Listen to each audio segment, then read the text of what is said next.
Hello, welcome to the Crosscut Podcast. I'm your host, Santos the Black Lion. Now today I have wonderful guests from the Kukoma project, or simply TKP. I'm joined with Tandiwe. Tandiwe, you're welcome. And Natasha. Natasha, you're welcome. Thank you for having us. Thank you for coming through. You are our first guest this year. That shows how special you are today. Again, you're welcome. Happy New Year. Thank you. Happy New Year to you too. Thank you very much. Thank you. So our wonderful ladies are going to help us to understand the real issues behind GBV, the real issues behind teenage pregnancies, girls dropping out of school, and how these issues can be addressed. So that is the TKP. Natasha, what is the TKP? What is the Kukoma project? Okay, thank you so much for having us once again and honoring us with this opportunity to talk about what we do, which is very paramount to the work that we do in the community as well.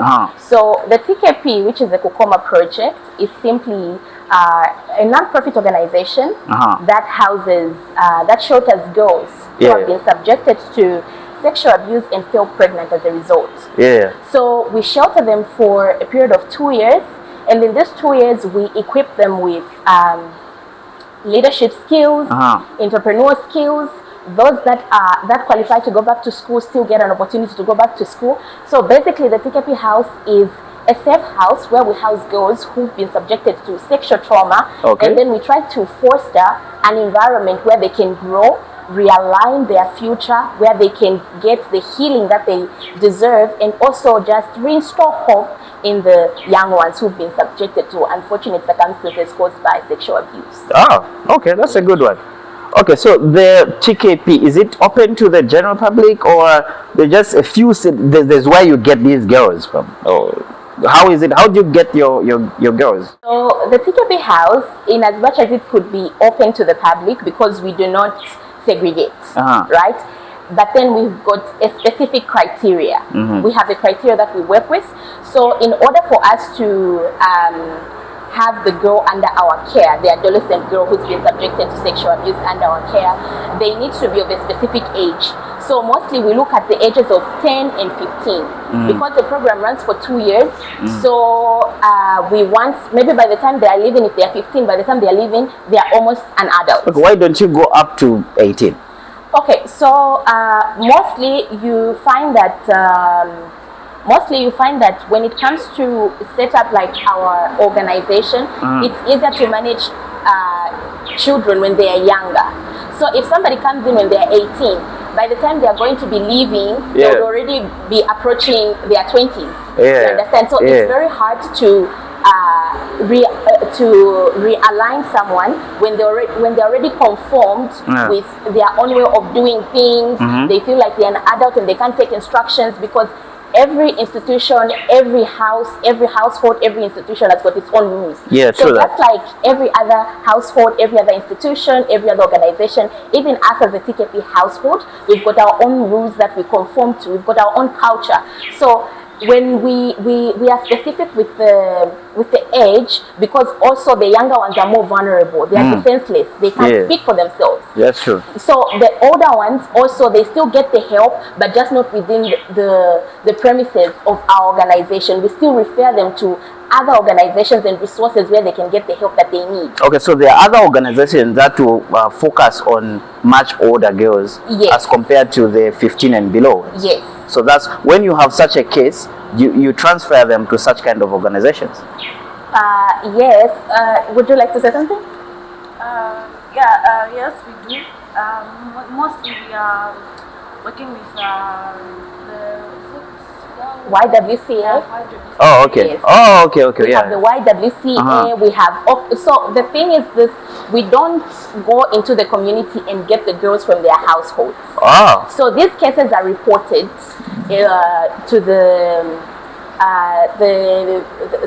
to for example, we collaborate with the one-stop center with Chongwe District Hospital. The victim support under the police unit. All those are people that we partner with. The social welfare department. So the girls that we get under our care are referred to us through social welfare. Oh, okay, makes sense. So when those cases are reported, we filter out the criteria, and then if the girl qualifies to be under our care, because also the other criteria is that the girl needs to be pregnant when they come into our care, because we're also interested in, because pregnancy in itself, even for an adult, is a very tedious process for a woman to handle. There's a lot of things that go on with pregnancy. So imagine a 10-year-old being pregnant. So we are mostly interested in those because there's so much help that they need. So we want to put them in an environment where we help them also with the procedure of transitioning straight from childhood to being a mother.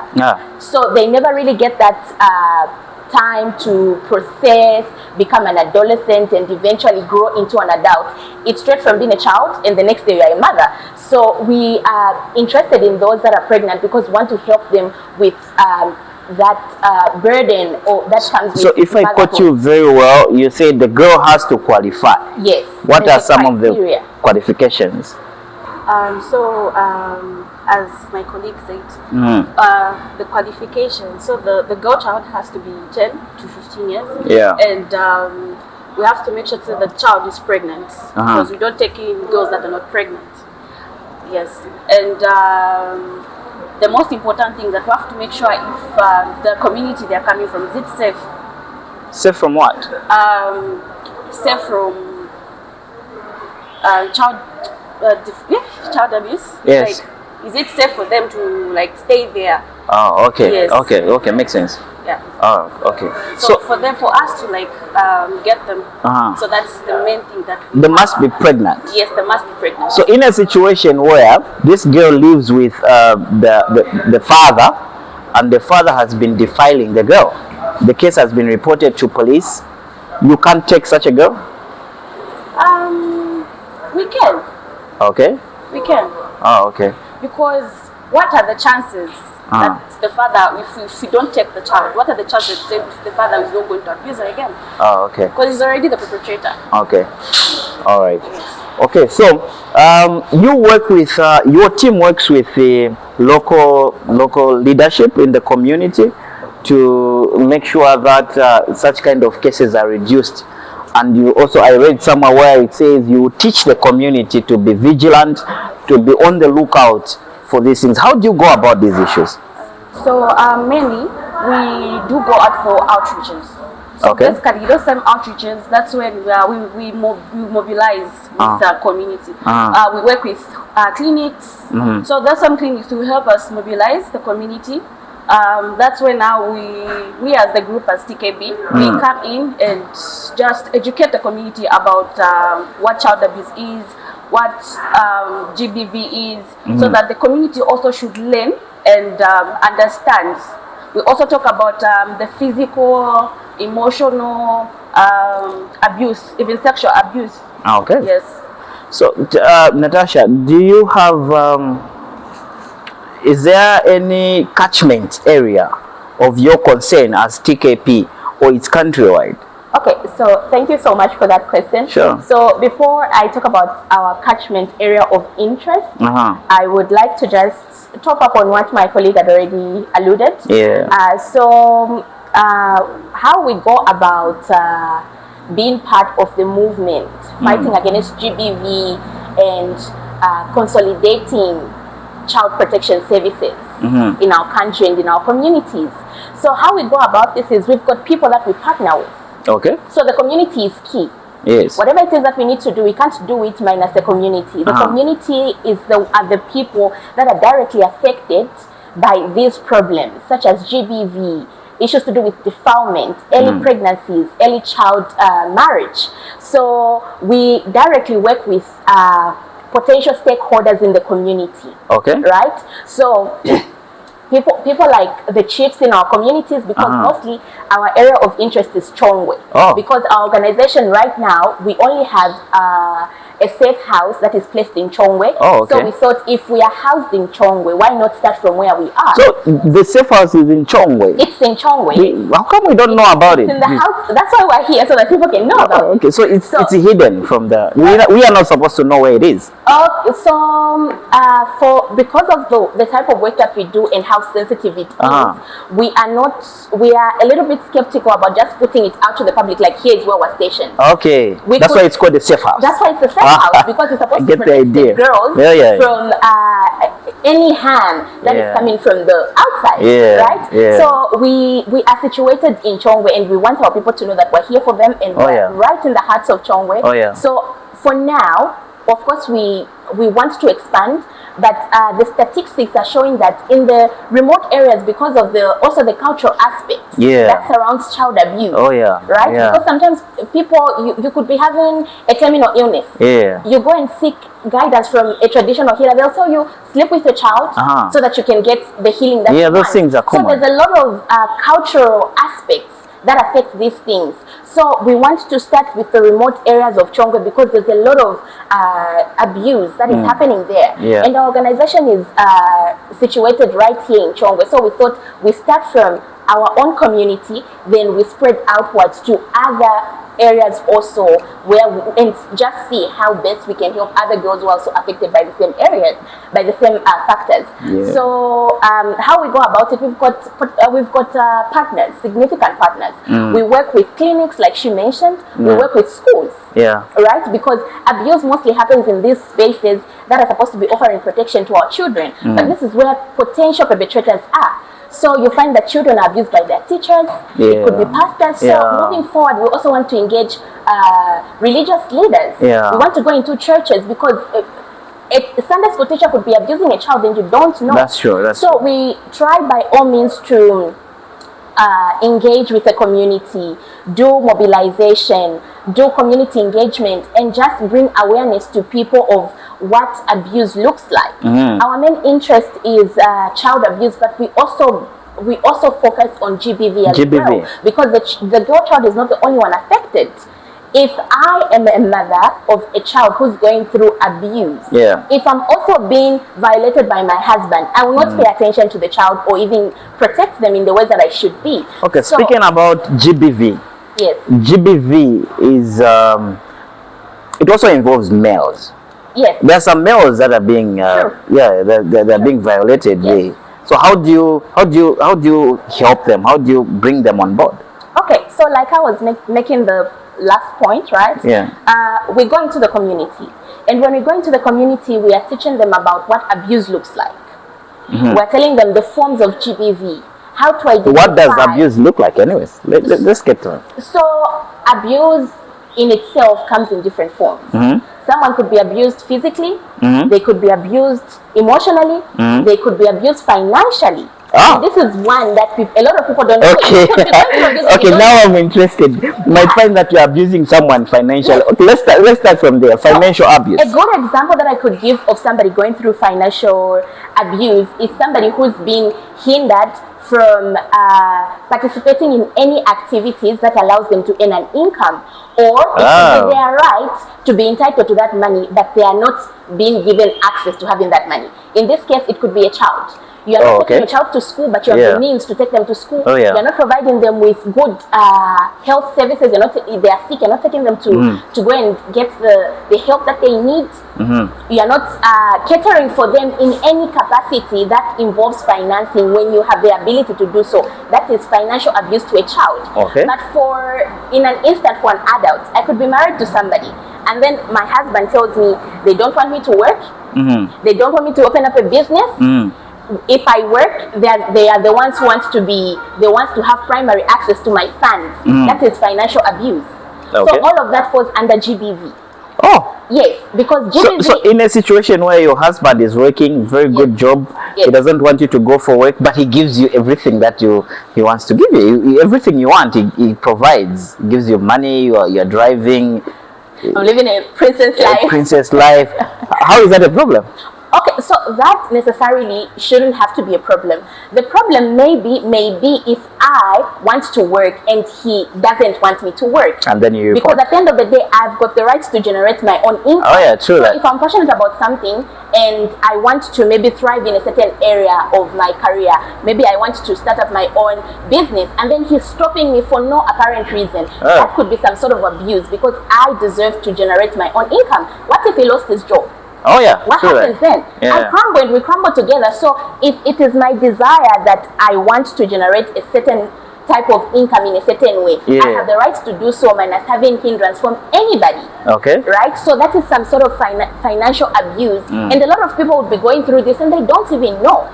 Because also some men will stop you from working just from they just want you to be taken care of. They don't want you to have all the stress that comes with work. But others is a form of control. They want to control you. They want to be the ones to be fully, in charge. Yeah. You depend on them. So if they abuse you, they know you'll stay. Yeah. You understand? Hey, can you and drama? You understand? So that's where the abuse comes in, because a man knows if I'm the one providing everything for her, even if I'm abusing her, she will stay. Yeah. So that's where the abuse comes in. That's why it's important, if I feel I need to work, I should be allowed to work minus any hindrance. But of course, in a situation where I just want to be a princess and I don't want to You just want to be lazy. And then we agree. Yeah, I just want to be beautiful and money. There's nothing wrong with that if we have collectively agreed with my partner to say, okay, I make enough income, focus on the household, take care of the children, take care of the home, and I will be the one to bring income. If I don't have a problem with that, then that shouldn't be a problem. Okay. Yeah. Tandure, have you ever had a case where a male, in this case, is the one being abused? And how did you handle that one, if you had? No, I've never. Oh, okay. Yes, what of the as TKP, have you ever had such case? Okay, so as TKP, our main interest is the adolescent girl, because they are the ones who are more vulnerable. Okay. As we alluded earlier, we are more interested in the ones that are actually pregnant. So you don't take up much cases of GBV? So we child abuse in itself is GBV. I'm talking about adults here. So we don't do adults, we focus on adolescents. 10 to 15. So this is why we're saying there are other organizations and institutions, such as the Young Women's Christians Association. Yeah. Such organizations, they shelter women and other girls, because every case is individual. So we give holistic care to each adolescent girl that we have under our care. Okay. So the programs that we have for our girls may not be befitting for somebody who is of a certain age and they've got their own experience around sexual abuse. So there are all of these other institutions that come in to help where we are not exactly the best option. Have you ever had a situation where a case is reported to your organization, and then maybe the community or the parent to this child who is being abused decides to work against you, maybe raise concerns and start working against you? Have you had such kind of a case? Unfortunately, that is very common. Yes, in most cases of abuse, the perpetrator is protected by the family. Yeah, most cases. And this is exactly why we are interested in the children, because they are defenseless. Yes. If I was being abused as an adult, right? Yeah. If I was being abused and maybe I have a job, yeah, I could choose to leave. Yeah. But where is the child going to go? Right? So you find that there are instances where a child is being abused, maybe by the uncle. A child is being kept by the uncle and the aunt. Yeah. She is facing abuse in that household. She reports to the aunt. Yeah. What does the aunt do? So there's a lot of victim blaming, and this is why we are still having cases of child abuse. Even after so much sensitization, we are still having this, because there's so many instances where the family members are protecting the perpetrator of the crime as opposed to protecting the victim. There's a lot of victim blaming. The child mostly is not protected. You find that, if it's a stepdad, you understand? Yeah. So that is very common. Yeah. So we do, in our line of work, we do face a lot of resistance. But at the end of the day, what needs to be done, because our work goes beyond just work. So how do you handle such kind of resistance? Okay, so like we said earlier, we don't work alone. We work with other partners. So there's a part that we handle as TKP, and there's also a part that involves legal representation, court case representation. There are things that the police and the social welfare department should handle, and there's a part that we handle. So mostly when it comes to legal proceedings and court case presentation in the court, mostly we do go there for support to the child and to just know how far has this gone. But if we see to say, okay, such and such a person was apprehended for a case pertaining to one of our girls, and then maybe they were released on terms that are not, that seem to be like fishy, they're not so genuine, we still follow up that case to say this person was apprehended for a crime that they committed. Why are they? So we do follow up those cases, but there are people that are directly involved in handling those cases. It's not necessarily us to handle those cases. Oh yeah. And when we are in the field, like I said, doing outreach. Yeah. So as we are doing the outreach, we find that we will encounter a certain case.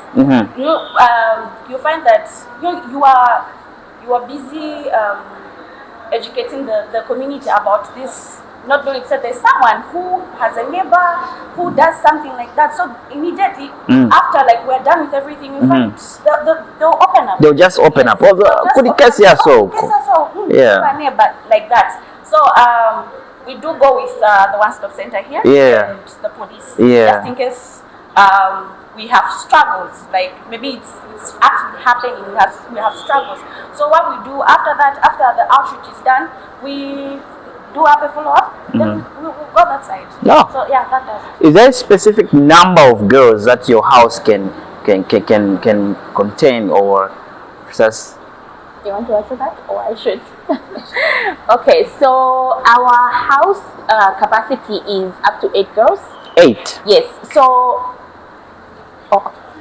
the capacity of our household, our safe house, goes up to 8 girls, and we strategically limited the number of girls because we want to give them holistic help. We don't just want to make a name like, oh, we house a lot of girls at once, minus giving them the help that they each need. So we make sure that we're creating an environment that allows them to thrive. And how we do this is strategically reducing the number, minimizing the number to 8, because we're not only looking at the girls, we're looking at their children too. So it's a capacity now of not just 8 girls, but it's now 16 people that we're looking at. And imagine if one of the girls gave birth to maybe twins or triplets. So the number doubles like that. So we strategically try to limit the number of girls so that we can give them the help that they need, because we're looking at them going back to school. We're looking at them putting them in an environment that allows them to thrive, to grow, to heal, to realign their lives, to get the leadership skills that they need so that they can be independent people as they leave our organization. So if we get a lot of people at once, it can be very hard for us to manage them and give them the help that they need. So you find that if we get a lot of people at once, we may not even have the resources or the capacity to care for them, each one of them. We may not even be able to take all of them back to school. But with a limited number, if we're working with limited numbers, we are able to do so much for them, right?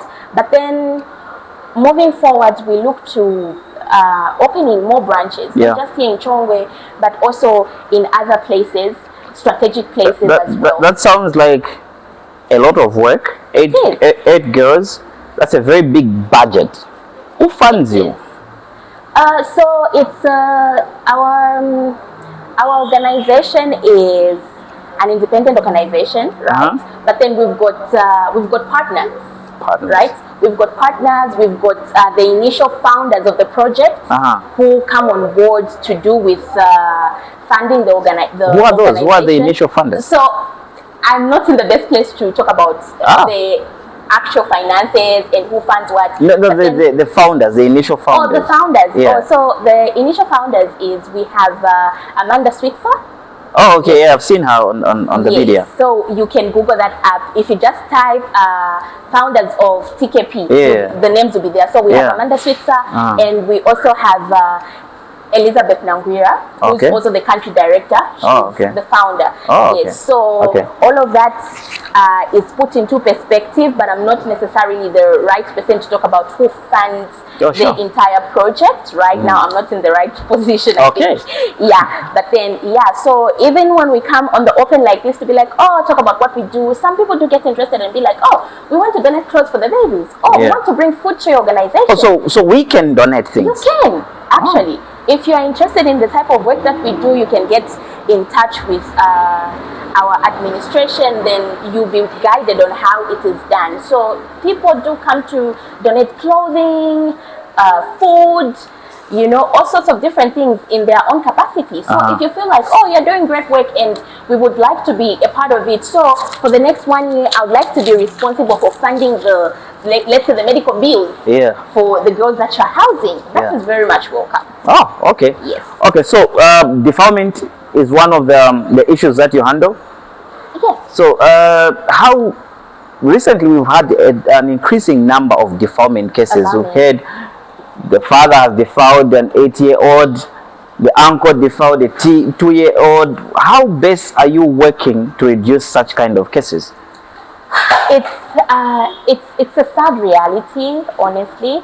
It's a sad reality because the very people in our communities that are supposed to be protecting our children are the very perpetrators of these crimes. So we have strategically positioned ourselves in a way that we're not only catering for the girls that we are keeping. This is where community engagement is key now.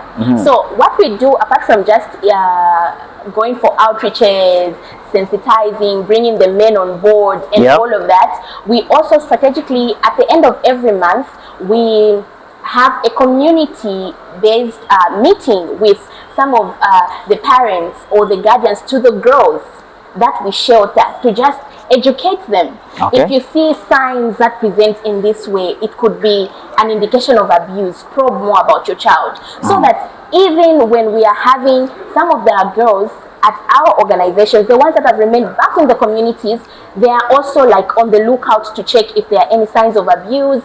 And also we also emphasize whatever it is that we teach them on the types of abuse, how to escape abuse, where to seek for help if there's any abuse happening. We also emphasize that whatever we teach them, they go out and also relay that message to other people, whether it's in churches, whether it's in their community committees, whether it's at schools, so that everybody has got the knowledge of how paramount the issue of abuse is and how it is negatively affecting our community. Oh, okay. Tandio, what do you think is the #1 lead for defilement cases to be rampant? Okay, personally, I think it's called, let me just say poverty. Poverty could be one of them. Yes, education, people are not educated about these things. Yes. Okay. Would you say girls could be somehow to blame for the increasing number of defilement cases? No. No? No. So I'm speaking from a point of yes. I'm sure you see how most of these young girls dress these days. Find that they are in clothes that are revealing and they are open to the public. Most of the girls actually engage themselves in sexual activities so early as 13 years, 12 years old. Don't you think they are also contributing to that? So there are a lot of factors that contribute to the increasing numbers of child abuse. Is fashion one of them? I disagree. You disagree? Other people would agree to that, but I personally disagree. So the issue of child abuse has to do with the mentality that we carry around, right? Of the girl or the man? Of everyone, especially the perpetrator, because the man in this case is mostly the one. No, why not the girl? So here is the thing, right? We've had a lot of cases where a 1-year-old is being raped. Would you blame fashion? Okay, no. We're not talking about 1-year-old here. Let's talk about the teenage girl. 15 years old, yeah? These days, a 15-year-old looks like an 18-year-old. And then this girl is defiled by, let's say, a 20-year-old boy or so. Wouldn't you say they are both to blame in this case? Why would you blame a boy? So here is the thing, right? Let's start from defining what defilement is. Okay, let's go ahead. Right. Yeah. So if two people, children in this case, both of them are 12 years old. The girl is 12 and the boy is 12 as well. They choose to indulge in sexual activities. That is not defilement. It's not. Defilement is where an adult is bringing carnal knowledge to someone who's young, even if they've consented. That becomes defilement because you are the adult in the situation. Oh, because the child can never give consent, right? Yeah, because the child is not in the right state of mind to actually give consent. Okay. So even if they've consented, that still is abuse. Okay, so at what stage do they qualify to be a child? At what stage? What age? I think according to the laws of Zambia, a child goes up to what? Is it 18? Is it 16? 16 and below? 18?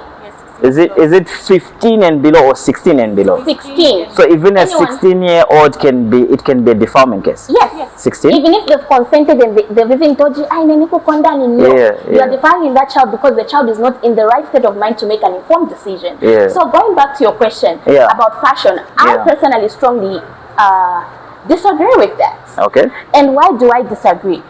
I'll give an example of, if I left this bottle of water here, okay, a bottle of water, not so much attractive, right? Let's talk about money. Money, yes.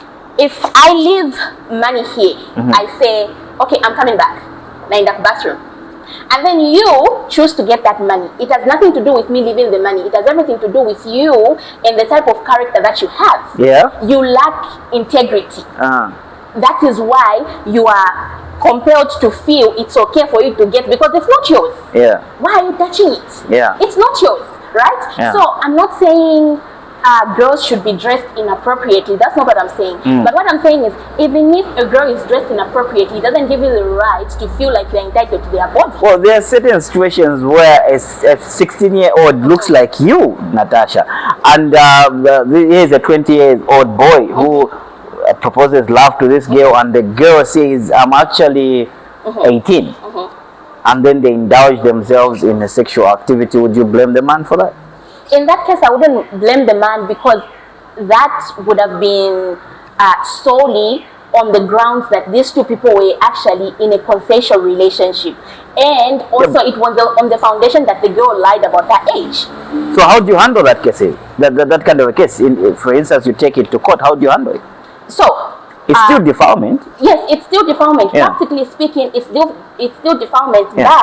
But the person in question may actually be believed not to be guilty because I was lied to, right? Yeah. But then this is why we take interest into teaching the girl child. Okay. Right? Yeah. At what stage should you be able to indulge in sexual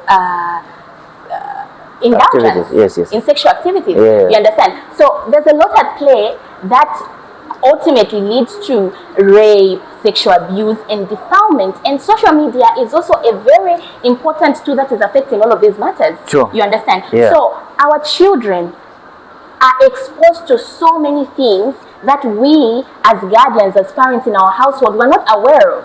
So I always tell people, even when I'm having significant talks with parents and guardians of these young girls in the community, we always tell them, teach your children what they need to know from the household where they come from. Because if you're not the one who's actively engaging them in certain important talks about their bodies changing when they reach a certain age, about developing sexual feelings at a certain stage, they will go and experiment because they're seeing it online. Yeah. So these are things that we need to be very intentional about as parents. What is your role? What are you doing to make sure that your child is not going out there just for the sake of the excitement because my friend told me it's nice, Yeah. so I'm also going to participate? So what are you So doing? parents should also come on board in this Yes, case. they are very important key, because what a child is taught from their home, they take it as gospel truth. Yeah. So if you are not actively engaging in talking to them about topics such as sex, because in most African households, sex is taken to be a taboo to be talked about. Yeah. We ignore and act like it's a taboo, but meanwhile, these are things that are happening behind closed doors. So it's better we address the issue and let them know to say, okay, you're now reaching an age, you are now reaching an age of adolescence, you are now going into your puberty stage, your body is changing, you are developing sexual feelings. It's very normal, but it doesn't mean you need to act on them. So it is only right for one to indulge, both the girl child and the boy child, to indulge in sexual acts when they are mentally prepared, when they are of age, when they are in a stable, grounded, decent relationship. You understand? Yeah. When they are financially stable for anything that may come up, because with sex comes a lot of complications, gynecological complications, STIs. Yeah. So you want to indulge into all of these sexual practices. At the end of the day, if you get pregnant, then what happens next? You try to remove that child because why? You don't have the capacity to take care of that child, and that leads to further health complications. So these are vital conversations that need to be held in a household. So all of us have got a part to play. You have a part to play. I have my part to play. So it's a collective movement. So at the end of the day, all of us should be able to ask ourselves, with the alarming cases of child defilement and abuse, what is my part? How best am I helping? Even if you're not going into the community to sensitize and talk about all of these things, but have you taken the deliberate steps to have important conversations with your siblings, with your neighbors? You could be a teacher. What are you telling your kids when you're at school? You could be a religious leader when you're in church. Are you taking the deliberate steps to teach people about these things and how we can avoid certain things from happening? So it's a collective thing. It is not, we can't say, oh, the girls are to blame. No, it's a collective thing. Because even for them to act in a way that you would regard as being not appropriate, they are factors affected. They were not guided. So it's a collective thing, and we as the adults are the ones who are supposed to be responsible in paving a way that our younger ones should be taking. All right, let's go on a break. Join us on the other side.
Hello, welcome back to the Crosscut Podcast. I'm Santos, the Black Lion. We're still with the TKP. Natasha, let's talk about early marriages. Early marriages. A lot of kids out there have been married off to their parents, to their husband by the parents because of certain issues. We want to know, we want the general public to know how you handle those cases. What should be done about it? Okay, thank you so much for that question. A very important question. It is very unsettling to actually think that these things are still happening. Even up to now, because we've been preaching about early marriages, the dangers that come with early marriages for a very long time, and by now you would think this issue has been resolved and everybody knows they shouldn't be marrying off their children early on. But then unfortunately there are still factors that surround these issues to a point where we haven't been able to come to a point of eradicating it completely by now. So there are few factors that are associated with early child marriage, and this could be extreme levels of poverty. So some parents will see it as an opportunity. Whether ni mukamunzi, maybe a man comes, he's not even rich. He's not even rich. He's not? Then at least now they feel like this is a means of survival. They are able to offer their children maybe a good education. So they feel like instead of her just sitting around, I think it's best that she goes into her husband's home so that she can be catered for, so that she doesn't have to struggle in this household with us. But then the thing that our parents in the community are overlooking is the trauma that comes with that when the child is not prepared for that. Yeah. Right? Because marriage is a big thing. So if you take a child into marriage when they are not mentally stable, they are not emotionally stable, they are not matured enough to stand on their own and defend themselves in case there's abuse happening, they're at a point where they can't even identify if this is abuse. So how do you handle those cases as TKP? So as TKP, we're not directly involved with dealing with early marriages, but also that also could be described as some sort of abuse. So there are people that are strategically positioned to take up those cases, but us, our part, even when we go into the community, our part is sensitizing to the community, telling them about the dangers of early marriage, how it could potentially destroy the future of this child, the gynecological complications that come with it. Imagine marrying off a child who's not even like fully developed to carry a child. When they go into a marriage, they're expected to have children, to bear children, because that is normal to a marriage. True that. So there are all of these things. So the best that we do is engaging the community largely and emphasizing on the dangers of marrying off a child at a tender age, and directing them to resources where they can get help if potentially maybe they are forcing the child into marriage.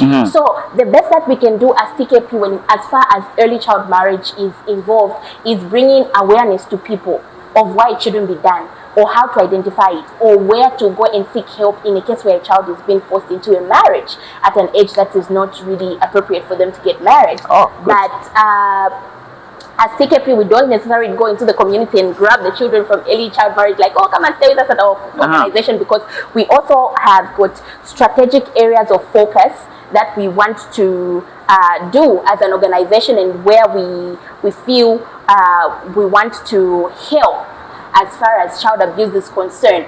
But these are also areas of interest for us as an organization, because we care so much about the health of a girl child. So we do go to sensitizing the community. We talk about these issues even with the guardians and parents of the children that we house at our self-house, but then we are not the direct linkage to handling early child marriage. What's the most difficult case you've ever handled, you as Natasha? Personally. Yeah, personally at TKP. With my line of work. Yeah, TKP. It goes without saying, my line of work has got a lot of challenges. Yeah. Right? And I don't think on top of my head I have one specific encounter that I would say this was the most difficult. Yeah. But then, because it's a constant roller coaster of emotions, because it's really sad to actually see that we are keeping children who have been subjected to very unfortunate circumstances through sexual abuse. So I think personally for me, it's in those moments where a girl child comes in, they come to our organization and maybe they're just 10 and heavily pregnant. That literally breaks me, right? That literally breaks me, because even I at my age, I'm still scared of getting pregnant. So I can't imagine how much trauma a child who's only 10 has to go through. They're still thinking about Barbie, they're still thinking about Cocomelon. Yeah. They have to transition right from being a child to being a mother. That is so traumatic, and that's something that literally breaks my heart. So our work is not very easy, but I do love my work. Yeah, our work is not very easy. It's hard, but somebody has to do the hard work. So I do love my work. I do love to know that I am positively impacting into the lives of young ones, helping them redirect their lives, restoring hope, preparing them for what is out there. So our work is not easy, but it's worth it. Okay, Tandile, even with the coming of the re-entry policy in schools, girls still drop out of school because of early pregnancies. How do you help to reduce that as TKP? Okay, I feel if I had, okay, let me just add on to the root causes early marriages that we predict dropping out of school. So we also have cultural norms. Yes, culture. Yeah. Culture is also a big part when it comes to early marriages. Yeah. You'll find that just because the girl child is growing, the parents will feel the need to marry her off because maybe they have financial challenges. So they just want to get something from there. So again, that leads to the girl child dropping out of school because now the parents want her to get married because for them she's ready, she's okay, she can actually go to school. So I feel culture also plays a big role in dropouts, like young girls dropping out of school. So the way we can actually help them, that's the main reason why we also we have community engagements where we teach, we sensitize, we tell the community to say what they're practicing isn't right because you need to educate that girl child. She also has dreams, she also has aspirations, but if you follow what tradition says, you are destroying the girl child. So after you said you house them for 2 years? Yes. After 2 years, where do you take them? They just go back? What happens? They are integrated into the community. The same community they came from? But the things that we as TKP, we make sure to say where they're, like the community they're going to be safe for them.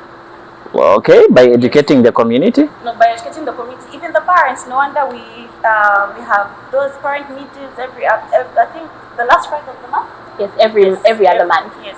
Okay. Yes. So it also says on your social media page that you empower these girls. How do you empower them? After keeping them for 2 years, and then how do you empower them? So many, if one of the girls, or maybe the girls, it's either they want to go back to school, they want to do a skill, so we empower them. Oh, okay. Yes. Monetary form? Yes, monetary form. Okay. They'll mention if they want to do a skill, we empower them with the same skill that they want to do. If they want to go back to school, they do go back to school. Okay, what's the most difficult case you've ever handled, you as Tandion? No, I don't have that. Are you sure? Yes. Think of one. Alright, never mind. Okay, so this one, last question for both of you. I'll start with you, Natasha. This one is basically for the fun of our viewers. Okay. The craziest thing you've ever done. The craziest thing Look in the camera and tell us. Craziest thing you've ever done. Random craziest thing. This should be the craziest thing. The craziest thing? Yeah. Oh my God. The craziest thing I've ever done. Oh my God. What's the craziest thing I've ever done? Yes. I don't think if I have anything on top of my head, but I'm sure it has something to do with love. Okay. Let's hear it. We are ready for The it. craziest thing I've ever done. Yeah. If anyone, my mom or my brother sees this, they're going to kill me for it. But good luck with that. The craziest thing I've ever done is probably missing an exam because the love of my life was in depression and that to attend to them. So at what stage is this? Is it grade 12? Education. Oh my goodness. Yeah, so I missed the practical exam, but then I nailed all my other exams. So I was just like, you know what, I won't just take it, I'll just do a stuff. Well, so he was hurting, and what was your role? He just died. Oh, so I had to travel. I was like, no, there's no way I'm leaving. One thing, Tiago. What was your role? I think I'm not talking about this anymore. It was for the fun, and yeah. Okay, yes, Tandio, your craziest thing, craziest moment ever. Whereby when you think about it, you say, okay, that was crazy. We all have one. She doesn't have liver. She does. She does. No, you just need to. You can't go away without saying this one. What's the craziest thing you've ever done? Think of it. Even for lying, just lie. Yeah. I think jumping over the fence. Jumping over the fence? Yes. From where to where? And then Marizon. Where did you go? Oh! So all of us at the end of the day. Well, so what time was that? What time was that? 24. Oh, admit that they were sleeping. Everyone was sleeping. How did you go back in? I was actually getting in. Oh. Outside. Oh, okay. So did you like put bricks? How did you steal the thing? Help me. The love of your life. You're bringing our Push you mother. over. Well, good luck with that. When they see this video, you know how to explain it and what to explain. Alright, you are watching the Crosscut podcast, and we have come to the conclusion of the episode. We had a very good guest, Natasha and Standiwe from the Kukoma project. Head for yourself, GBV issues to do with GBV, early marriages, teenage pregnancies. You know where to report these issues. Let us reduce all these cross-cutting issues in our mother country, Zambia, so that we move forward all together. Today's episode is brought to you courtesy of Givenson Enterprise, the phones and phones accessories gurus. You can find them along Chongwe Secondary Road. You can't miss them. For your affordable phones and gadgets, be it cameras, computers, phone accessories, batteries, you can find them there. You can't miss them. Come and check them out. Where we are here today, shooting the podcast from Plan B Lounge, just along Great East Road, right opposite Chongwe General Hospital. You cannot miss this place. For all your chilling ventures, you can come here. They have nice beverages, alcohol. They also have a restaurant where they cook very nice and delicious meals. I've been your host, Santos the Black Lion. See you next time.